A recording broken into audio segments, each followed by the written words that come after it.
Hello student, welcome to my class. Today I am going to take class 12 geography and the book name is Fundamental of Human Geography. It is chapter 5 and name of the chapter is Primary Activity. So let's proceed. तो आप जानते हो कोई भी जो human activity होती है जिससे आपको इनकम मिलता है उसको इकोनॉमिक एक्टिविटी कहते हैं। तो वो सारी इकोनॉमिक एक्टिविटी जिसके आपको इनकम जनरेट होता है उसको 4 कैटेगरी में डिवाइड किया जा सकता है। वो है primary activity, secondary activity, tertiary activity and quaternary activity. तो इस चैप्टर में हम पढ़ेंगे प्राइमरी एक्टिविटी के बारे में। आगे के चैप्टर्स में हम ये बाकी के 3 एक्टिविटीज़ भी कंप्लीट करेंगे, पर इस चैप्टर में सिर्फ और सिर्फ हम प्राइमरी एक्टिविटी पे कॉन्सेंट्रेट करेंगे। So let's see. तो ये जो प्राइमरी एक्टिविटी होती है वो एक्टिविटी होती है जो इन्वायरमेंट या नेचर पे डिपेंड होती है और नेचर के ही रिसोर्स को, अर्थ के ही रिसोर्स को यूज़ करती है अपनी एक्टिविटी में। तो जैसे इसके जो मेन एग्जांपल हो सकते हैं, एग्रीकल्चर हो सकता है, फिशिंग हो सकता है, माइनिंग हो सकता है, एटसेट्रा। इसमें जो वर्कर इंगेज होते हैं उन वर्कर्स को कहा जाता है रेड कॉलर वर्कर। तो कई कलर्स के कॉलर वर्कर्स होते हैं, डिफरेंट डिफरेंट जॉब के लिए डिफरेंट डिफरेंट कलर्स के कॉलर वर्कर्स कहा जाता है।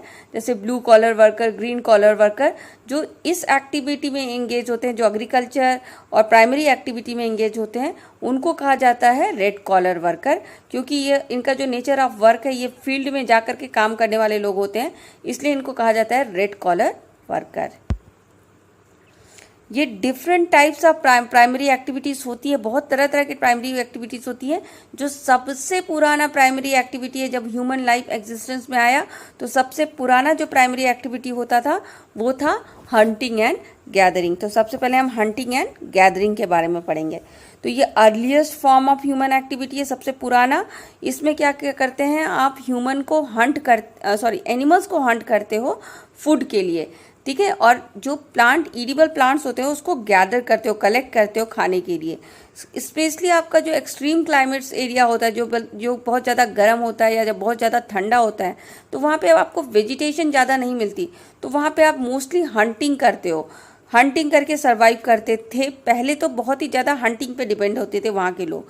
तो जो extreme hot and cold climate होता था वहाँ पे लोग हंटिंग करते थे, और जो कोस्टल प्लेन एरिया होता था, जो कि समुद्र के आसपास होता था, वहाँ पे फ़िश काफ़ी अवेलेबल होती थी, तो वहाँ पे फिशिंग बहुत पॉपुलर हुआ करता था। तो जो टूल्स यूज़ किया करते थे लोग हंटिंग करने के लिए पुराने समय में, वो था एरो, ट्विग, स्टोन, यानी छोटे छोटे पुराने आपके टूल्स यूज़ किया करते थे जो उतने ज़्यादा डेंजरस नहीं थे। तो उससे क्या होता था, हंटिंग एक लिमिटेड क्वांटिटी में किया जाता था, बहुत ज़्यादा हंटिंग नहीं किया जाता था। पर अब क्या है, इलीगल तरीके से लोग बहुत ज़्यादा हंटिंग करने लगे हैं, जिसको कहा इलीगल तरीके से हंटिंग करने को क्या कहा जाता है, पोचिंग। तो ये इलीगल तरीके से जब हंटिंग होने लगा तो क्या हो गए, एनिमल इंडेंजर होने लगे, उनका एग्जिस्टेंस ही ख़त्म होने लग गया। और फिर हंटिंग को बैन करने लगी बहुत सारी कंट्री, और अब इंडिया में भी हंटिंग बैन है। और अब ये हंटिंग का जो एक्टिविटी है वो बहुत ही लिमिटेड क्वांटिटी में कहीं कहीं आपको हो सकता है, मगर मोस्ट ऑफ द प्लेसेस में ये आपका बैन कर दिया गया है। अब ये जो गैदरिंग है, हंटिंग एंड गैदरिंग दोनों हम देख रहे हैं। तो हंटिंग तो ऑलमोस्ट बैन हो चुका है, पर गैदरिंग अभी भी प्रैक्टिस होता है। स्पेशली जो हार्श क्लाइमेट है वहाँ पे बेसिक नीड को सेटिस्फाई करने के लिए लोग अपना गैदरिंग किया करते थे। पर ये जो गैदरिंग किया करते थे वो सरप्लस क्वांटिटी में नहीं किया करते थे, मतलब अपनी जितनी ज़रूरत है उतना ही गैदर किया करते थे, उससे ज़्यादा वो गैदर पहले नहीं किया करते थे। तो इतने गैदरिंग करने के लिए अपने सिर्फ सेल्फ सफिशिएंट अपने लिए करने के लिए गैदरिंग, तो उनको ज़्यादा इन्वेस्टमेंट और ज़्यादा टेक्नोलॉजी की ज़रूरत नहीं पड़ती थी। वो प्लेसेस जहाँ पे आज भी गैदरिंग किया जा रहा है वो आपका हाई लैटिट्यूड में north Canada, north Eurasia and south Chile है, और लोअर लैटिट्यूड में आपको Amazon basin, tropical Africa, north fringes of Australia और interior part of south eastern Asia है। तो इन प्लेसेस में आज भी गैदरिंग की जाती है। आप देख सकते हो मैप में ऑलमोस्ट ऑल द कॉन्टिनेंट में आपको ये प्लेसेस मिल जाएंगे। आपको नॉर्थ अमेरिका में, साउथ अमेरिका में, अफ्रीका में, यूरेशिया में, ये सभी जगहों पे आपको ये प्लेसेस मिल जाएंगे जहाँ पे आज भी गैदरिंग की जाती है। तो ये जो गैदरिंग का जो प्रोसेस पुराने समय में हुआ करता था, वो सबसिस्टेंस लेवल पे हुआ करता था, सिर्फ अपने लिए करते थे लोग, सरप्लस नहीं करते थे। अब इसने कमर्शियल फॉर्म अपना लिया है। अब लोग कमर्शियल फार्मिंग भी कमर्शियल गैदरिंग भी करने लगे हैं। मतलब कमर्शियल बेचने के पर्पज से गैदरिंग करना, फॉरेस्ट के प्रोडक्ट को कलेक्ट करते हैं और उसको थोड़ा सा प्रोसेस करके वैल्यूएबल आइटम में कन्वर्ट करके बेचते हैं और कमर्शियल बेनिफिट और प्रॉफिट कमाते हैं। तो कई कई जगहों पे नट्स को जैसे गैदर किया जाता है फूड एंड ऑयल लेने के लिए, बार्क को गैदर किया जाता है। बार्क कलेक्शन किस लिए किया जाती है? गम और रबर बनाने के लिए। लीव्स का कलेक्शन किया जाता है बेवरेजेस एंड ड्रग्स, तरह तरह की मेडिसिन बनाने के लिए। तो इस तरह से कई फॉरेस्ट प्रोडक्ट को आज के डेट में जो गैदर किया जा रहा है, कलेक्ट किया जा रहा है, उसको किस लिए किया जा रहा है? कमर्शियल पर्पस के लिए, कमर्शियल प्रॉफिट के लिए अब गैदरिंग होने लगी है। मगर ये जो गैदरिंग है इंटरनेशनल लेवल पे इसका compete करना थोड़ा मुश्किल है, क्योंकि अब इन नेचुरल प्रोडक्ट को कंपटीशन सिंथेटिक प्रोडक्ट देने लग गए हैं जो कि फैक्ट्रीज में प्रोड्यूस होते हैं और वो थोड़े नेचुरल प्रोडक्ट से कंपैरेटिवली चीप होते हैं और क्वालिटी वाइज भी लोग उनको ज़्यादा पसंद इसलिए करते हैं क्योंकि वो ड्यूरेबल होते हैं। क्योंकि नेचुरल प्रोडक्ट थोड़ी नाजुक होती है तो जल्दी टूट सकती है, मगर ये जो फैक्ट्रीज में प्रोड्यूस होने वाले प्रोडक्ट है वो थोड़े ड्यूरेबल, ज़्यादा दिन टिकते हैं, इसलिए लोग अब सिंथेटिक प्रोडक्ट की तरफ ज़्यादा अट्रैक्टेड हो गए हैं। इसलिए जो ये गैदरिंग का जो एक्टिविटी है इसने अपना इम्पोर्टेंस खो दिया है। तो ये आपका first type of primary activity था, ह्यूमन हंटिंग एंड गैदरिंग। अब हम second type of economic activity देख रहे हैं, वो है पैस्टरलिज्म। ये क्या है? पास्ट में जब लोगों ने रियलाइज़ किया कि हंटिंग तो सस्टेनेबल नहीं है, सस्टेनेबल नहीं है मतलब आप उस पर भरोसा नहीं कर सकते। किसी दिन आपको हंटिंग के लिए एनिमल मिलेगा, किसी दिन आपको हंटिंग के लिए एनिमल नहीं मिलेगा। तो जब ह्यूमन ने ये रियलाइज़ किया कि hunting is not sustainable, you can not trust on it completely, तो उन्होंने क्या किया? दूसरा अल्टरनेटिव खोजा और वो था एनिमल डोमेस्टिकेशन। उन्होंने सोचा कि दूर जा जाकर एनिमल की हंटिंग करने से अच्छा है कि एनिमल को पाल लिया जाए, और इसलिए उन्होंने एनिमल डोमेस्टिकेशन स्टार्ट कर दिया। एनिमल जो डोमेस्टिकेशन आज की भी डेट में जो होता है वो दो तरीके से होता है, एक होता है सब्सिस्टेंस लेवल पर और एक होता है कमर्शियल लेवल पर। तो आइए देखते हैं दोनों को वन बाय वन। तो ये जो नोमैडिक हर्डिंग एंड पैस्टरल नोमैडिज्म है, ये सबसिस्टेंस टाइप ऑफ पैस्टरलिज्म है। इसको ये सबसिस्टेंस एनिमल रेयरिंग भी आप कह सकते हो। यहाँ पे क्या होता है? ह्यूमन मूव होता है एनिमल के साथ एक प्लेस से दूसरे प्लेस में अपने वाटर और पास्चर यानी ग्रासेस के खोज में। वो एक प्लेस से दूसरे प्लेस में मूव होता है, मगर एक डेफिनिट टेरिटरी के बीच में ही वो मूव होता है, बहुत दूर नहीं जाता, एक वेल डिफाइंड टेरिटरी के बीच में ही वो मूव होगा। और डिफरेंट डिफरेंट प्लेसेस में डिफरेंट डिफरेंट एनिमल्स को रेयर किया जाता है। जैसे सहारा में आप देख सकते हो सीप, गोट एंड कैमल को रेयर किया जाता है। तिब्बत में आप एंडीज, याक एंड लामा को रेयर करते हो, और आर्कटिक रीजन में आप रेनडियर को रेयर करते हो। ये जो रीजन है जहाँ पे पैस्टरलिज्म होता है वो आपको मिल जाएगा Atlantic coast of Africa to Arabian peninsula in east with Mongolia and central China. दूसरा जगह है आपका tundra region of Eurasia, and third place है आपका south west Africa with Madagascar island. तो इन सारे रीजन में आज भी pastoralism, subsistence pastoralism, nomadic herding अभी भी कंटिन्यू है। आप देख सकते हो ये मैप में आपको दिखाया गया है, आपका साउथ अमेरिका में और आपका अफ्रीका में और नॉर्थ अमेरिका में, यूरेशिया में, हर जगह पे आज भी ये जो नोमैडिक हर्डिंग है वो आज भी बहुत सारे लोग कंटिन्यू कर रहे हैं। तो ये जो नोमैडिक हर्डिंग करना तो अभी भी चालू है, मगर इनके नंबर्स अब बहुत हद तक डिक्रीज हो गए हैं। यानी ये करने वाले लोगों की संख्या बहुत हद तक कम हो चुकी है। इसके दो रीज़न है। एक तो पॉलिटिकल बाउंड्री बन गया है। पहले पॉलिटिकल बाउंड्रीज नहीं होती थी। आप एक कंट्री से दूसरे कंट्री में जाने से पहले आपको किसी से परमिशन नहीं लेना पड़ता था, पर अब पॉलिटिकल बाउंड्री होने के कारण आप एक रीजन से दूसरे रीजन में मूव नहीं कर सकते। तो इसके कारण भी नोमैडिक हर्डर्स अपनी एक्टिविटीज़ को लिमिटेड करते जा रहे हैं। दूसरा, न्यू सेटलमेंट प्लान। अब जगह जगह पे नए नए सेटलमेंट्स आने लगे हैं, कहीं इंडस्ट्रियल सेटल होने लगी है, कहीं हाउसेस सेटलमेंट का प्लान आ गया है। तो इन प्लान्स के कारण भी इनका जो नोमैडिक हर्डिंग है वो लिमिटेड हो गया है और अब ये नहीं कर पा रहे हैं इतना खुल करके नोमैडिक हर्डिंग।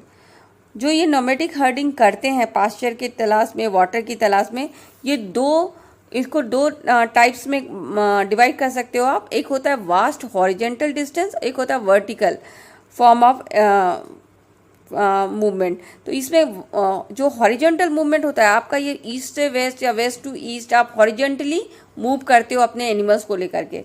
और वर्टिकल जो मूवमेंट होता है उसमें आप नॉर्थ टू साउथ, यानी कि आप बिल्कुल नीचे से आप ऊपर की तरफ जाते हो। तो इस तरह का जो मूवमेंट होता है, जैसे कि प्लेन से आप माउंटेनियस रीजन में माउंटेन पे चले जाओ, तो जब आप नीचे लोअर एलिवेशन से अपर हायर एलिवेशन पे जाते हो, यानी नीचे प्लेन से आप ऊपर के माउंटेन्स तक जाते हो, उसको कहा जाता है वर्टिकल मूवमेंट्स कहा जाता है इसको।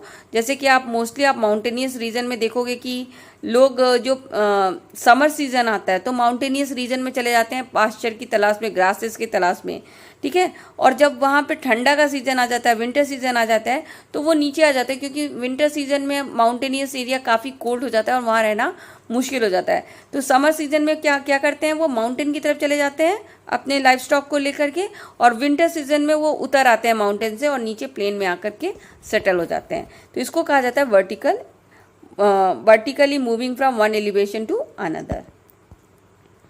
इस तरह का जो मूवमेंट होता है, वर्टिकल मूवमेंट होता है प्लेन से माउंटेन, माउंटेन से टू प्लेन, इस प्रोसेस को कहा जाता है ट्रांस ह्यूमन्स। आपको ये हिमालय, हमारे इंडिया में भी इस तरह के करने वाले पास्चर करने वाले लोग मिल जाएंगे जो नोमैडिक हर्डिंग करते हैं। जैसे कि आपको हिमालयन रीजन में कुछ ट्राइबल्स होते हैं, जैसे Gujjar tribes and Bakarwal tribes, Gaddis type and Bhutias type, ये आज भी इस तरह के नोमैडिक हर्डिंग प्रैक्टिस कर रहे हैं। साथ में आपको टुंड्रा रीजन में भी ये नोमैडिक हर्डिंग मूव होते हुए दिख जाएंगे, south to north in summer season and north to south in winter season. तो अभी आपने जो देखा पैस्टोरलिज्म, वो नोमैडिक हर्डिंग, वो पुराना सबसिस्टेंस फार्मिंग था। अब यही जो जो एनिमल्स डोमेस्टिकेशन है, अब वो कमर्शियल लेवल में भी बहुत सारे लोग करते हैं, क्योंकि लोगों ने रियलाइज़ किया जब हम एनिमल रेयरिंग कमर्शियल लेवल पे करेंगे तो काफ़ी प्रॉफिट आ सकता है। तो इसको अब कमर्शियल लेवल पे भी किया जा रहा है। तो ये जो कमर्शियल लेवल पे होता है, कमर्शियल लाइफ स्टॉक रेयरिंग कहलाता है, और ये काफ़ी ऑर्गेनाइज होता है और कैपिटल इंटेंसिव होता है, यानी काफ़ी कैपिटल्स एंड टूल्स इसमें यूज़ होते हैं। ये मोस्टली वेस्टर्न कल्चर से इंस्पायर्ड होके प्रैक्टिस करना शुरू हुआ है। इसमें क्या होता है, परमानेंट ट्रेंचेस होते हैं, जो फार्म हाउस होता है उसको आप डिवाइड कर देते हो डिफरेंट पार्सल में, और जब उसको डिफरेंट पार्सल्स में डिवाइड कर देते हो और उसको फेंस कर देते हो, घेर देते हो, उसकी बाउंड्री बना देते हो, और एक पार्सल में एक बार में एनिमल्स को आप छोड़ते हो, वो वहाँ पे ग्रेजिंग करता है, और जब वहाँ का ग्रास ख़त्म हो जाता है तो उसको दूसरे पार्सल में ले जाते हो और फिर वहाँ पे वो ग्रेजिंग करता है, ठीक है। और इस तरह से वो जब ग्रेजिंग करता है, ये कितने पार्सल्स में डिवाइड होगा, ये डिपेंड होता है उस पास्चर की कैरिंग कैपेसिटी में, मतलब वो कितना बड़ा पास्चर है उस पर डिपेंड करता है। अब ये इसमें स्पेशलाइजेशन आने लग गया है। अब ऐसा नहीं है कि आप एक साथ कई एनिमल्स को एक साथ रेयर कर सकते हो। आप जब एनिमल रेयरिंग कर रहे हो कमर्शियल लेवल पे, तो आप स्पेशलाइज्ड होने के लिए क्या करते हो, एक ही टाइप का एनिमल्स को रखते हो रेयरिंग करने के लिए। एक फार्म एक ही टाइप का एनिमल रखता है, तो जब आप वन टाइप आप एनिमल रखते हो तो आप उस एनिमल में स्पेशलाइज्ड हो जाते हो। जैसे कि अगर आपको काऊ का करना है आपको, तो काऊ का कमर्शियल फार्मिंग करनी है, तो आप सिर्फ काऊ को ही रखोगे ना, साथ में सिप या पिग को नहीं रखोगे। अगर सिप का आपको एनिमल रेयरिंग करनी है तो आप सिर्फ सिप को रखोगे, और पिग की करनी है तो पिग को रखोगे। तो इस तरह से आप एक एनिमल को चूज़ करोगे और उसका एनिमल रेयरिंग करोगे, ताकि आप उसमें स्पेशलाइज्ड हो सको, ठीक है। जो इम्पॉर्टेंट एनिमल्स यहाँ जो रेयर किए जाते हैं कमर्शियल लाइफ स्टॉक रेयरिंग में, वो हैं सिप, कैटल, गोट, हॉर्स एट्सेट्रा। और इसको मोस्टली आप रेयर इसलिए करते हो, किस पर्पज से करते हो, उसके मीट के लिए, उसके वूल के लिए, उसके हाइड एंड स्किन के लिए। जो इनके प्रोडक्ट्स निकलते हैं, जो इन एनिमल से हमें प्रोडक्ट मिलता है, उसको पहले थोड़ा सा प्रोसेस किया जाता है और फिर उसको अच्छे से पैक किया जाता है साइंटिफिक तरीके से। ताकि प्रोसेस इसलिए किया जाता है ताकि वो आप थोड़े से ड्यूरेबल हो सके, थोड़ा सा वो जल्दी ख़राब ना हो, इसलिए उसको प्रोसेस कर दिया जाता है और उसको साइंटिफिक तरीके से पैक किया जाता है और फिर उसको एक्सपोर्ट किया जाता है वर्ल्ड मार्केट पे। ये बहुत ज़्यादा इंपॉर्टेंस देता है। जब आप कमर्शियल लाइफ स्टॉक रेयरिंग करते हो तो ये बहुत ज़्यादा इंपॉर्टेंस देता है ब्रीडिंग को। ब्रीडिंग क्या होता है, किस नस्ल का एनिमल आप यूज़ कर रहे हो, अगर मतलब जर्सी है या कोई और नस्ल की है गाय, तो इस तरह से जो ब्रीडिंग है, किस नस्ल के आप एनिमल को यूज़ कर रहे हो उसको बहुत इंपॉर्टेंस देते हो और जेनेटिक इम्प्रूवमेंट को भी इम्पॉर्टेंस देते हो। यानी कि आप दो गुड क्वालिटी आप एनिमल्स को मिला करके उनसे जो बच्चा पैदा करोगे वो इम्प्रूव क्वालिटी का और इम्प्रूव क्वालिटी का बच्चा पैदा करने के, एनिमल्स के बच्चे पैदा करने के वो लोग कोशिश करते हैं। उनका हेल्थ केयर बहुत अच्छे से करते हैं ताकि उनको कोई बीमारी ना हो और उनकी लाइफ को खतरा ना हो। क्योंकि अब उनका ये सब ध्यान किस लिए देते हैं, ताकि ये बहुत अच्छे से कर सके अपना एनिमल रेयरिंग और ज़्यादा से ज़्यादा प्रॉफिट गेन कर सके। कुछ कंट्रीज़ जो फेमस है आपने एनिमल रेयरिंग में, वो है New Zealand, Australia, Argentina, USA and Uruguay. Mostly ये पॉसिबल उसी जगहों पे हो सकता है जहाँ पे फील्ड बड़ा हो और पॉपुलेशन कम हो। फील्ड बड़ा किस लिए चाहिए? इसलिए चाहिए फील्ड बड़ा क्योंकि आपको इनके लिए ग्रास लैंड चाहिए और ग्रास लैंड आपको बड़े बड़े लैंड में आप कर सकते हो। इसलिए आपको यहाँ पे उसी एरिया में आपको ये इस तरह का जो एनिमल रेयरिंग पॉसिबल है जहाँ पे आपका लैंड बड़ा हो और पॉपुलेशन कम हो, ताकि लैंड बड़ा होने के कारण आपकी ग्रास लैंड मेंटेन हो सके। जो थर्ड आपका प्राइमरी एक्टिविटी है, आपने दो अभी तक प्राइमरी एक्टिविटी देखी, एक आपने देखा हंटिंग एंड गैदरिंग, दूसरा आपने देखा पैस्टरलिज्म, और जो third form of primary activity है वो है आपका एग्रीकल्चर। तो एग्रीकल्चर अपने physical and social economic condition के बेसिस पे किस तरह का मेथड यूज़ कर रहा है फार्मिंग के लिए, किस तरह के क्रॉप को वो ग्रो कर रहा है, किस तरह की लाइफ स्टॉक को साथ में रख रहा है, इन सब बेसिस पे आप एग्रीकल्चर को भी डिफरेंट टाइप्स में डिवाइड कर सकते हो। कई टाइप्स ऑफ एग्रीकल्चर होते हैं, तो अभी हम एग्रीकल्चर के ही सब टाइप्स देखेंगे वन बाय वन। उसमें फर्स्ट टाइप है एग्रीकल्चर का, वो है सबसिस्टेंस एग्रीकल्चर। इसमें क्या करते हो आप, एग्रीकल्चर करते हो सेल्फ कंजम्पशन के लिए, अपने खुद को के कंजम्पशन के लिए कर रहे हो। बेचने का पर्पस इसमें बहुत लास्ट में आता है, जब आपके पास आपके सेल्फ कंजम्पशन के बाद कुछ बच जाता है तो आप भले ही बेच दो, मगर मोस्टली इसका जो प्रोडक्शन होता है वो सेल्फ कंजम्पशन खुद के लिए होता है। इसमें पुराने मेथड यूज़ किए जाते हैं और ये टू टाइप्स में डिवाइड हो सकता है। एक होता है प्राइमेटिव सबसिस्टेंस फार्मिंग, एक होता है इंटेंसिव सबसिस्टेंस फार्मिंग। बाद में ये इंटेंसिव सबसिस्टेंस फार्मिंग भी फिर से टू टाइप्स का डिवाइड होता है, उसको हम देखेंगे आगे। तो पहले हम देखते हैं कि प्राइमेटिव सबसिस्टेंस फार्मिंग क्या होता है। तो ये जो प्राइमेटिव सबसिस्टेंस फार्मिंग होती है उसको शिफ्टिंग कल्टीवेशन भी कहा जाता है। ये मोस्टली आपका tropical Africa, south central America and south eastern Asia में प्रैक्टिस किया जाता है। तो इसमें क्या किया जाता है, शिफ्ट किया जाता है प्लेसेस को। आपने एक प्लेस में आपने कल्टीवेशन किया, बाद में आपने शिफ्ट करके दूसरे प्लेस में कल्टीवेशन किया। इसको स्लैश एंड बर्न कल्टीवेशन भी कहा जाता है, क्योंकि आप क्या करते हो इसमें, आप अपने फॉरेस्ट का एक पार्ट को जला देते हो, फिर उस जले हुए राख को आप मिट्टी में मिला देते हो और वहाँ पे कल्टीवेशन करते हो। और जब उस एरिया का फर्टिलिटी कुछ सालों के बाद ख़त्म हो जाता है, आप दूसरे एरिया में शिफ्ट कर जाते हो और वहाँ पे फिर से बर्न करते हो फॉरेस्ट को और उसके राख को मिलाते हो मिट्टी में और फिर वहाँ पे कल्टीवेशन करते हो। तो इसको स्लैश एंड बर्न कल्टीवेशन भी इसीलिए कहा जाता है। इसको झूम कल्टीवेशन के नाम से बुलाया जाता है अपने नॉर्थ ईस्टर्न इंडिया में, मिल्पा कहा जाता है सेंट्रल अमेरिका एंड मैक्सिको में, और लद्दाख कहा जाता है इंडोनेशिया एंड मलेशिया में। और जो दूसरा टाइप होता है सबसिस्टेंस फार्मिंग, एक होता है आपका प्राइमेटिव सबसिस्टेंस फार्मिंग और एक होता है आपका इंटेंसिव सबसिस्टेंस फार्मिंग। तो ये इंटेंसिव सबसिस्टेंस फार्मिंग आपका मोस्टली एशिया के मानसूनल क्लाइमेट वाले जोन में मिलता है। इसके भी दो टाइप है। इसमें एक होता है intensive subsistence farming dominated by weight paddy और दूसरा होता है intensive subsistence farming dominated by crop other than paddy. ठीक है, तो एक में पैडी होगा और एक में क्रॉप अदर देन पैडी होगा। तो ये जो आप देख लीजिए, intensive subsistence farming dominated by weight paddy, इसमें आप मोस्टली क्या ग्रो करते हो, आप राइस ग्रो करते हो। ये जो एरिया होता है ये डेंसली पॉपुलेटेड एरिया होता है जहाँ पे ये फार्मिंग कैरी किया जाता है, ये डेंसली पॉपुलेटेड एरिया होता है। पुराने मेथड यूज़ होते हैं और फार्म मैन्यूर यानी नेचुरल मैन्यूर जो गोबर से गाँव डंग से बनता है उसे यूज़ किया जाता है। ये लेस मैकेनाइज्ड होता है, इसमें ज़्यादा आप कैपिटल टूल्स यूज़ नहीं करते, ज़्यादा आप लेबर को यूज़ करते हो, यानी कि लेबर इसमें बहुत ज़्यादा यूज़ होते हैं।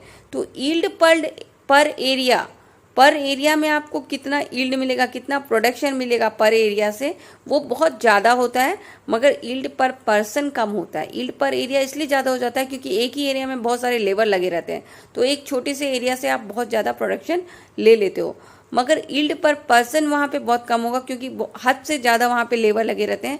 कभी कभी आपको डिस्गाइज्ड अनएम्प्लॉयमेंट भी वहाँ दिखेगा, मतलब ज़रूरत नहीं है तो भी वहाँ पे लोग उस एक्टिविटी में लगे हुए दिखेंगे आपको।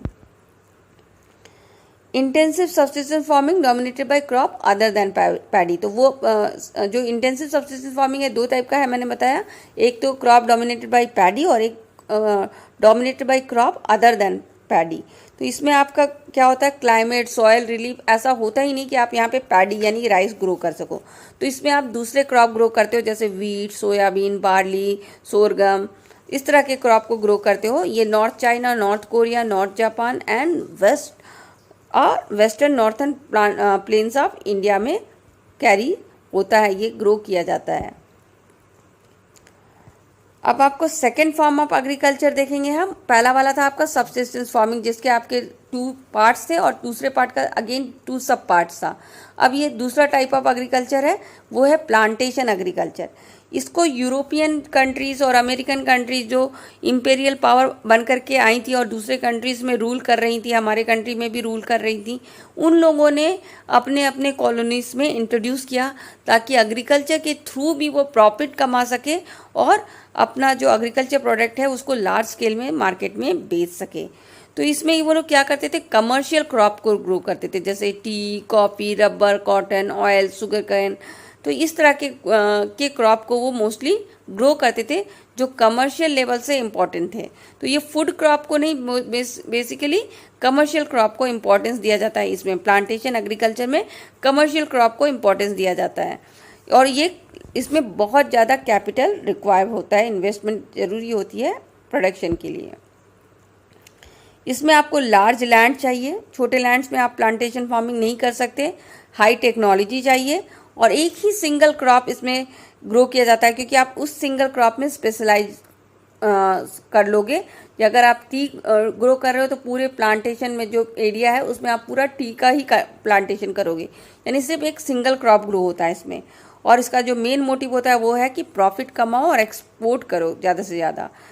तो इसलिए कई कमर्शियल क्रॉप ये जो कंट्रीज़ हैं वो डिफरेंट पार्ट्स ऑफ कॉलोनीज़ में इंट्रोड्यूस करती हैं। जैसे फ्रांस वालों ने कोका एंड कॉफ़ी इंट्रोड्यूस किया था वेस्ट अफ्रीका में, ब्रिटिश ने इंडिया में टी और श्रीलंका में भी टी इंट्रोड्यूस किया था। इससे पहले हमारे कंट्री में टी नहीं था, टी का कल्टिवेशन नहीं हुआ करता था, ये ब्रिटिश ही लेकर आई थी हमारी कंट्री में।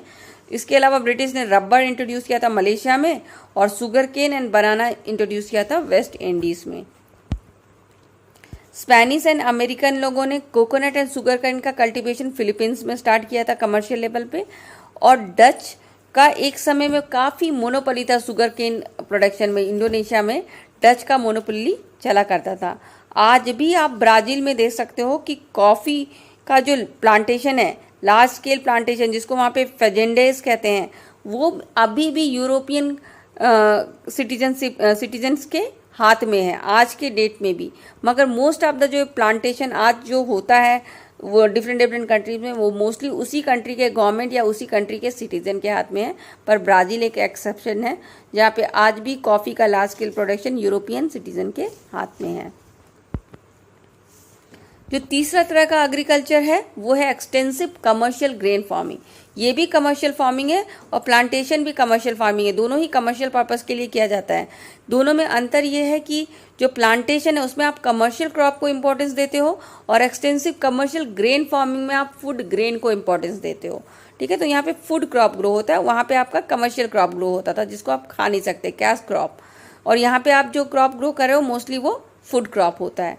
तो ये स्पेशली आपका interior part of semi arid region of mid latitude में कैरी किया जाता है। जो क्रॉप यहाँ पे मोस्टली ग्रो होते हैं वो है कॉर्न, बार्ली, वीट, ओट, राई, इस तरह के क्रॉप को यहाँ पे ग्रो किया जाता है। ये भी कमर्शियलाइज्ड है, तो काफ़ी मशीन यूज़ होते हैं इसमें। यहाँ पे ईल्ड पर एकड़ तो ज़्यादा है, पर ईल्ड पर एकड़ तो कम है, पर ईल्ड पर पर्सन बहुत हाई है। ईल्ड पर एकड़ इसलिए कम है क्योंकि आपको यहाँ पे बहुत ज़्यादा आपको जितना ज़्यादा प्रोडक्शन बहुत ज़्यादा लेबर यूज़ करने से छोटे से एरिया से मिल जाता था, उतना ज़्यादा प्रोडक्शन एक एरिया से आपको यहाँ नहीं मिलेगा। मगर पर पर्सन एक ही आदमी आपका बहुत ज़्यादा प्रोडक्शन करेगा। पर पर्सन यहाँ प्रोडक्शन बहुत ज़्यादा होगा क्योंकि ये पर्सन आपका बहुत सारे मशीन के साथ प्रोडक्शन कर रहा है, इसलिए उस पर्सन की जो कैपेसिटी है, प्रोड्यूस करने की कैपेसिटी है, वो बढ़ जाती है। ज़्यादातर ये वेल डेवलप्ड कंट्रीज़ में इस तरह की कमर्शियल ग्रेन फार्मिंग होती है। स्पेशली ये ग्रासलैंड्स में जो डिफरेंट कॉन्टिनेंट्स के ग्रासलैंड है, जैसे आपका स्टेपीज है जो कैनेडियन का ग्रासलैंड है, American prairies, Canadian and American prairies, European steppes, pampas जो अर्जेंटीना का है, वेल्ड जो साउथ अफ्रीका का है, और ऑस्ट्रेलिया का डाउन ग्रासलैंड, और कैटरबेरी प्लेन ऑफ न्यूजीलैंड। तो इस तरह के तरह तरह के ग्रासलैंड में आपको ये कमर्शियल ग्रेन फार्मिंग मिलेगा, आपको होता हुआ दिखाई देगा। देखिए ये सारे ग्रासलैंड को दिखाया गया है इस मैप में। डिफरेंट कॉन्टिनेंट्स के जो ग्रासलैंड है जहाँ पे ये कमर्शियल ग्रेन फार्मिंग होती है, उसे आपको यहाँ पे लोकेट किया गया है। आप सारे मैप को एक बार ध्यान से देख लीजिएगा कि कौन कौन सी प्राइमरी एक्टिविटी किस किस जगह पे होती है। मैप के थ्रू इसको याद करना बहुत ईजी है कंपेयर टू इसको ऐसे ही याद करना, तो मेमोराइज करना मुश्किल हो जाएगा आपको। जो फोर्थ तरह की एग्रीकल्चर होती है वो है मिक्स्ड फार्मिंग। तो आपका जो प्लांटेशन होता है उसमें कैश क्रॉप को इम्पोर्टेंस दिया जाता है, कैश क्रॉप की कमर्शियल लेवल की फार्मिंग होती है, और कमर्शियल ग्रेन फार्मिंग में आपको फूड क्रॉप को इम्पोर्टेंस दिया जाता है। मिक्स्ड फार्मिंग में क्या होता है अंतर? मिक्स्ड फार्मिंग में आपका फॉडर एंड क्रॉप दोनों को ग्रो किया जाता है। क्रॉप के साथ साथ फॉडर जो कि चारा होता है जो एनिमल्स यूज़ करते हैं उसको भी ग्रो किया जाता है साथ साथ, क्योंकि यहाँ पे एग्रीकल्चर भी होती है और एनिमल हस्बेंड्री भी होती है। आपको जो प्लांटेशन फार्मिंग था और कमर्शियल ग्रेन फार्मिंग था, दोनों के लिए लार्ज साइज ऑफ फार्म की ज़रूरत थी, मगर ये आप mixed farming moderate size, middle size के फार्म में भी कैरी कर सकते हो। इसमें आप crop rotation and inter cropping करते हो फर्टिलिटी को इंक्रीज करने के लिए। क्रॉप रोटेशन मतलब कि अगर आपने इस साल ये ग्रो किया फिर अगले सीजन में दूसरा क्रॉप ग्रो करो, और इंटरक्रॉपिंग मतलब एक ही साथ एक ही टाइम में दो तरह के क्रॉप को ग्रो करो। तो ये सारे मेथड क्यों यूज़ करते हैं? ताकि उस जगह की फर्टिलिटी को मेंटेन कर सके और इंक्रीज कर सके। ये भी मैकेनाइज मेथड ऑफ कल्टीवेशन है, ये भी कमर्शियल फार्मिंग के ही अंदर आता है। यहाँ पे आप केमिकल फर्टिलाइजर भी यूज़ करते हो और ग्रीन मैन्यूर भी यूज़ करते हो, क्योंकि यहाँ पे मशीन और टेक्निक यूज़ होता है। तो जो लोग चाहिए इनको ऑपरेट करने के लिए वो थोड़े से स्किल्ड और एक्सपर्ट चाहिए। आप अनस्किल्ड लेबर को इसमें एम्प्लॉयड नहीं कर सकते। मोस्टली ये जो आपका एग्रीकल्चर के साथ एनिमल रेयरिंग भी हो रहा है, साथ में लाइफ स्टॉक को भी रखा जा रहा है, एनिमल हस्बेंड्री हो रही है।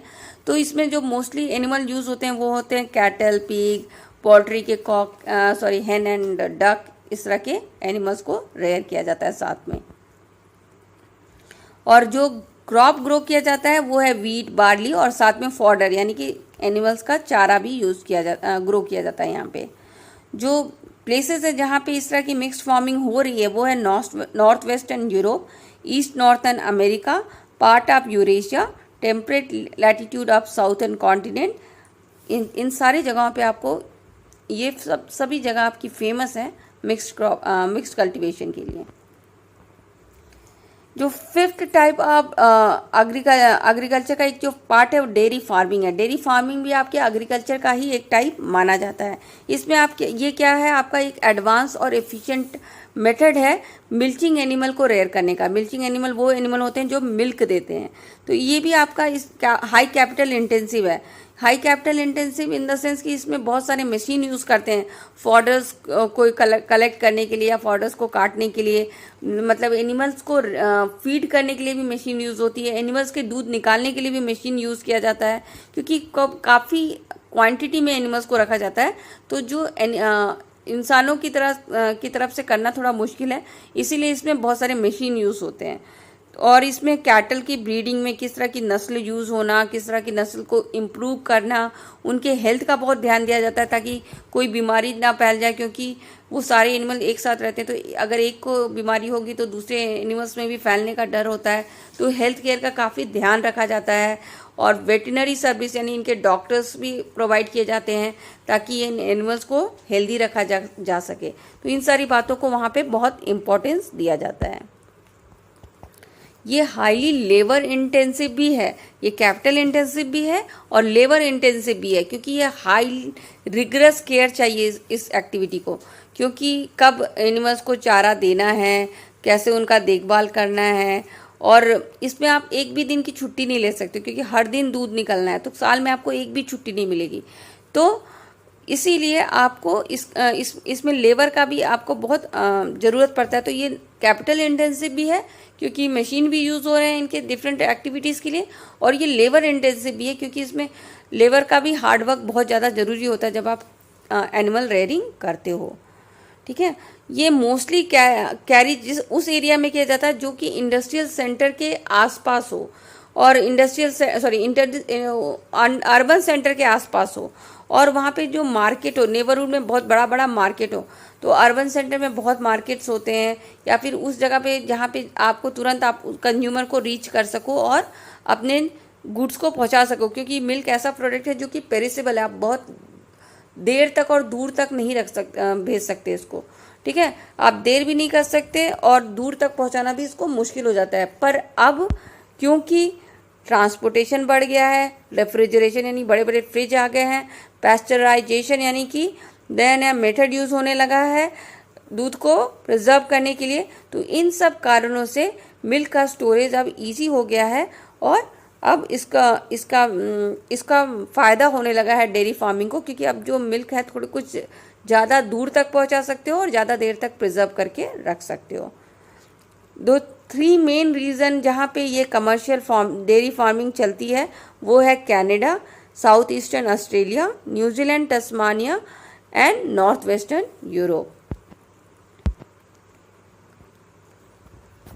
अब आपका एग्रीकल्चर में ही एक मेडिटेरियन वेजिटेशन भी हम लोग देख ले। ये भी एक specialised and commercial way of agriculture है। ये मोस्टली उन कंट्रीज़ में प्रैक्टिस किया जाता है जो मेडिटेरियन सी के दोनों साइड्स में होती हैं। एक साइड में आपको यूरोप मिल जाएगा मेडिटेरियन सी के, और दूसरे साइड में आपको नॉर्थन अमेरिका मिल जाएंगे। यानी मेडिटेरियन सी के आसपास की कंट्रीज़ में इस तरह के वेजिटेशन होते हैं, इसलिए उसको मेडिटेरियन वेजिटेशन कहा जाता है। तो यहाँ से आपको मोस्टली सिट्रस फ्रूट जैसे ऑरेंज, ग्रेप्स, इस तरह के फ्रूट्स का प्रोडक्शन देखने को मिलेगा। और ये आपको इसमें कौन कौन सी कंट्रीज़ में भी होती है मेडिटेरियन वेजिटेशन, वो है California, central Chile, south western of South Africa, south western Australia. ये मोस्टली किस लैटिट्यूड के बीच में 30 to 45 डिग्री के लैटिट्यूड के बीच की कंट्रीज़ है, और अपने कंट्री के वेस्टर्न पार्ट में ये पाए जाते हैं। विटीकल्चर भी एक पार्ट है मेडिटेरियन वेजिटेशन का। विटीकल्चर इसलिए फेमस है कि वहाँ का विटीकल्चर, ग्रेप का कल्टीवेशन काफ़ी फेमस है। ग्रेप के कल्टीवेशन को ही विटीकल्चर बोलते हैं। तो वहाँ की जो ग्रेप है बहुत अच्छी क्वालिटी की होती है। तो जो उसमें जो अच्छी क्वालिटी में भी जो सुपीरियर क्वालिटी होती है जो ग्रेप्स वहाँ की, उसको वहाँ पे यूज़ किया जाता है वाइन के प्रोडक्शन में, वाइन बनाने के लिए यूज़ किया जाता है, जो वहाँ पे बहुत फेमस है। और वो डिफरेंट फ्लेवर्स के वाइन्स वहाँ पे तैयार होते हैं। जो थोड़ी इन्फीरियर क्वालिटी के ग्रेप्स होते हैं, सुपीरियर क्वालिटी के ग्रेप्स को तो वाइन बनाने के लिए यूज़ किया जाता है। थोड़े से जो इन्फीरियर क्वालिटी के जो वाइन ग्रेप्स होते हैं उसको वो आप किशमिश विशमिश बनाने के लिए यूज़ कर लेते हो। इसके अलावा आपको जो मेडिटेरियन रीजन है वहाँ पे different types of olives and fig जैसे फ्रूट्स भी आपको मिल जाएंगे। वहाँ पे भी ये सब का भी प्रोडक्शन होता है। और यहाँ पे बहुत सारे वैल्यूबल फ्रूट्स एंड वेजिटेबल्स होते हैं जिसका डिमांड विंटर सीजन में काफ़ी आता है, specially from Europe and north American market. तो इसलिए आपका मेडिटेरियन रीजन अपने वेजिटेबल एंड फ्रूट के लिए काफ़ी फेमस है। अब हम पढ़ेंगे मार्केट गार्डनिंग एंड हॉर्टिकल्चर के बारे में। ये भी एक टाइप है एग्रीकल्चर का। इसमें आप क्या ग्रो करते हो, आप हाई वैल्यू जिसकी बहुत valuable fruits, valuable flowers, valuable vegetables को ग्रो करते हो। आप इसको स्मॉल साइज में भी ग्रो कर सकते हो, यानी ये कमर्शियल फार्मिंग आप स्मॉल साइज ऑफ लैंड पे भी कैरी ऑन कर सकते हो, मगर वहाँ पे गुड ट्रांसपोर्ट फैसिलिटी होनी चाहिए जो आपको अर्बन सेंटर से या जहाँ पे कंज्यूमर्स हो बहुत सारे उससे जोड़ सके, क्योंकि ये फ्रूट, वेजिटेबल, फ्लावर्स ये सब पेरिसेबल प्रोडक्ट है। ज़्यादा देर तक आप ज़्यादा दिन तक उसको आप प्रिजर्व करके नहीं रख सकते। तो छोटे ही प्लॉट में किया जाता है, मगर हाइब्रिड सीड्स, फर्टिलाइजर, इरिगेशन इस तरह की फैसिलिटीज यूज़ करते हैं, जैसे ग्रीन हाउस जो ग्लास हाउस के अंदर आप different different types of flower को ग्रो करना, आर्टिफिशियल हीटिंग देना कोल्ड रीजन में, ताकि क्योंकि कुछ फ्लावर होते हैं आप उसको ग्रो करना चाहते हो कमर्शियल पर्पस के लिए, पर वो क्लाइमेट उसको सूट नहीं करता, तो आप आर्टिफिशियली उसको हीट दे देते हो ताकि वो फ्लावर वहाँ पे ग्रो हो जाए। तो इस तरह से आप बहुत सारी फैसिलिटीज़ देके स्मॉल साइज लैंड पे आप अपना फ्रूट, फ्लावर एंड वेजिटेबल का कल्टीवेशन करते हो। ये both labour and capital intensive है। इसमें आपको हाई फाई कैपिटल्स यानी मशीन भी यूज़ होते हुए दिखेंगे, और लेबर की भी इस गार्डनिंग में बहुत ज़्यादा ज़रूरत पड़ती है। आपका ये mostly north western Europe, north eastern USA and Mediterranean reason में मिल जाएगा इस तरह के आपका कल्टीवेशन। नीदरलैंड बहुत फेमस है इस फ्लावर के कल्टीवेशन के, स्पेशली वहाँ पे टुलिप फ्लावर जो होता है, वहाँ पे होने वाला टुलिप फ्लावर बहुत ही फेमस है, और पूरे यूरोपियन सिटीज़ से इसका डिमांड आता है और काफ़ी बिक्री होती है इनकी। इस फार्मिंग के अंदर दो टर्म आते हैं, एक होता है ट्रक फार्मिंग एंड एक होता है फैक्ट्री फार्मिंग। ट्रक फार्मिंग क्या होती है, ये जब आप वेजिटेबल ग्रो करते हो उसको लोड कर देते हो ट्रक में, और ओवरनाइट में एक रात में ही वो ट्रक चला जाता है मार्केट एरिया में और अपना वो वेजिटेबल पहुंचा देता है। तो जब इस तरह से वो वेजिटेबल पहुंचाता है एक ही नाइट में ट्रक, तो इसको इसीलिए कहा जाता है ट्रक फार्मिंग।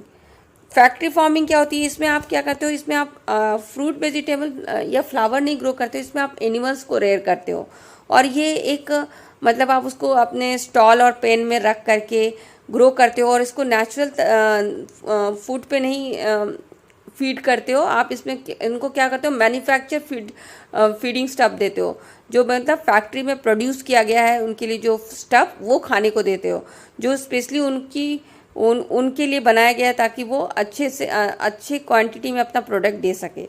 तो इनमें एनिमल्स का काफ़ी ध्यान रखा जाता है कि उन पे कोई डिसीज़ ना फैल जाए, और बहुत सारे मशीनरीज़ का यूज़ किया जाता है, साइंटिफिक मेथड यूज़ की जाती है उनकी ब्रीडिंग को इम्प्रूव करने के लिए या ब्रीडिंग का सिलेक्शन करने के लिए, किस नस्ल के एनिमल्स को लाना है, किस तरह के नस्ल को पैदा करना है, किस तरह से दो अच्छे क्वालिटी आप एनिमल्स को मिला करके उससे होने वाले बच्चे का नस्ल इम्प्रूव करना है, वो साइंटिफिक मेथड यूज़ की जाती है उनकी ब्रीडिंग में। तो इस तरह से बहुत सारे साइंटिफिक मेथड यूज़ करके यहाँ पे एनिमल को रेयरिंग किया जाता है, और ये कमर्शियल पर्पज़ के लिए किया जाता है, इसीलिए इसको फैक्ट्री फार्मिंग कहते हैं।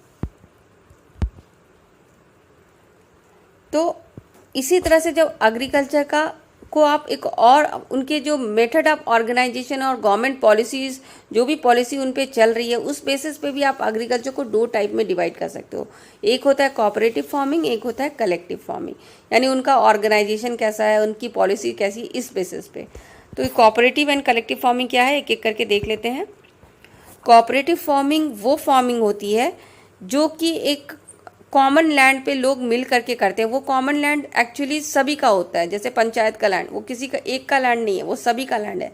तो उस लैंड में मिल करके कॉपरेट करके सब लोग उसमें कुछ ग्रो करते हैं और उसके प्रोडक्ट को शेयर कर लेते हैं, इसको बोला जाता है कोऑपरेटिव फार्मिंग। कभी कभी क्या होता है, ग्रुप ऑफ फार्मर मिल करके, जो एक ही कोऑपरेटिव सोसाइटीज़ के मेंबर होते हैं, वो मिल करके आते हैं और अपने सारे रिसोर्स को मिला लेते हैं और मिल करके कल्टीवेशन करते हैं, ताकि वो अपने जो प्रोडक्शन है उसको एफिशिएंट बना सके, ज़्यादा इंक्रीज़ कर सके और ज़्यादा से ज़्यादा प्रॉफिट कमा सके। क्योंकि छोटे छोटे प्लॉट्स में कमर्शियल फार्मिंग करना मुश्किल होता है, तो ये लोग क्या करते हैं, अपने सारे प्लॉट को मिला करके बड़ा कर लेते हैं और इसमें कमर्शियल तरीके से फार्मिंग करते हैं और अपने प्रोडक्शन को इंक्रीज़ करते हैं। तो इसमें क्या कर रहे हैं, इनकी इच्छा से ये लोग एक दूसरे के पास आते हैं। तो जब ये अपनी इच्छा से एक दूसरे के पास आते हैं, जब अपनी मर्जी से एक दूसरे के साथ होते हैं, तो इन्हें काफ़ी एडवांटेज होता है। इनके जो इनपुट्स की कमी होती है वो फुलफिल हो जाती है। मान लो किसी के पास एक इनपुट है, किसी के पास दूसरा इनपुट है, किसी के पास एक इनपुट है, किसी के पास वो दूसरा इनपुट नहीं है, तो जब ये मिल के करेंगे तो सबके पास सारे इनपुट्स हो जाएंगे। ये सब मिलकर ही एक साथ अपने प्रोडक्ट को प्रोसेस करते हैं, उसको फिर सेल करते हैं और अपने टर्म पे सेल करते हैं, क्योंकि ये लोग मिल के करते हैं तो मिल करके ही रेट डिसाइड करते हैं। इसमें फिर कोई सामने दूसरे जो खरीदने वाले के पास ज़्यादा चॉइस नहीं रहता, क्योंकि ये मिल करके अपना जो रेट वो रेट डिसाइड करते हैं जिससे उनको थोड़ा सा अच्छा से प्रॉफिट आ सके। ये स्पेशली सक्सेसफुल है आपका यूरोपियन कंट्री में, स्पेशली वेस्टर्न यूरोप में, जो कि Denmark, Sweden, Belgium, Netherlands and Italy है। डेनमार्क में तो ये इतना ज़्यादा सक्सेसफुल है कि हर फार्मर इसका पार्ट है। दूसरा जो मेथड है ऑर्गेनाइजेशन एंड गवर्नमेंट पॉलिसी के बेसिस में, वो है कलेक्टिव फार्मिंग। इसमें क्या होता है, ये जो लैंड होता है वो किसी का नहीं होता, वो पूरी सोसाइटी का होता है। तो सोसाइटी ही सोशल ओनरशिप होती है, पूरी सोसाइटी उसके ओनर होते हैं और सब मिल करके उसमें कलेक्टिवली उसमें लेबर देते हैं, अपना काम देते हैं। और ये मोस्टली आपका सोवियत यूनियन में ये मेथड इंट्रोड्यूस किया गया था। इसको वहाँ पे खलकोज भी कहते थे। तो इस फार्मिंग मेथड से क्या होता है, इसकी प्रोडक्शन एफिशिएंसी बढ़ जाती है और ज़्यादा प्रोडक्शन होता है, क्योंकि ये सारे छोटे छोटे प्लॉट मिलकर के एक बिग प्लॉट बना देते हैं जिसमें आप कमर्शियल वे में फार्मिंग कर सकते हैं। तो यहाँ पे फार्मर क्या करते हैं, अपना लैंड, लेबर, लाइफ स्टॉक सबको मिल के जोड़ लेते हैं और सब लोग मिल करके उसमें फिर कल्टीवेशन करेंगे। तो इसमें कितना क्या टारगेट होगा, क्या क्रॉप ग्रो करना है, कितना प्राइस में उसको बेचना है, ये सब ये फार्मर मिलकर नहीं डिसाइड करते, ये सारी चीज़ें डिसाइड करता है गवर्नमेंट। तो कोऑपरेटिव एंड कलेक्टिव में अंतर क्या हुआ, कोऑपरेटिव में फार्मर खुद से मिल करके आ करके उन्होंने डिसाइड किया कि हमें एक साथ करना है और वो खुद ही डिसीजन ले रहे हैं कि क्या करना है, कितने में बेचना है एंड एवरीथिंग। मगर कलेक्टिव फार्मिंग में क्या होता है, इनको गवर्नमेंट कहता है एक साथ आने के लिए और गवर्नमेंट ही इनके सारे डिसीजंस लेता है। ठीक है, तो इसमें जो एक्स्ट्रा प्रोडक्ट होता है उसको या तो फिर उन मेंबर्स में डिस्ट्रीब्यूट कर दिया जाता है या तो फिर उसको बेच दिया जाता है। और किस मेंबर को कितना पेमेंट होगा ये उस बात पे डिपेंड होता है कि किस मेंबर ने क्या काम किया है। अब जो fourth type of primary activity है, तो 4 टाइप के हमने एक प्राइमरी एक्टिविटी देखा। एक आपने देखा हंटिंग एंड गैदरिंग, दूसरा आपने देखा पैस्टरलिज्म एंड तीसरा आपने देखा agriculture and fourth one is mining. तो कई एजेस हैं जिसका नाम आपका मिनरल के ऊपर रखा हुआ है, जैसे copper age, bronze age, iron age. ये एक्सप्लेन करता है कि मिनरल हमेशा से ह्यूमन सोसाइटी में इम्पॉर्टेंट रहा है। इसके हम कई टूल्स, वेपन, यूटेंसिल बनाया करते थे और इंडस्ट्रियल रेवोल्यूशन के आने के बाद इसका इम्पोर्टेंस बहुत ज़्यादा बढ़ गया है।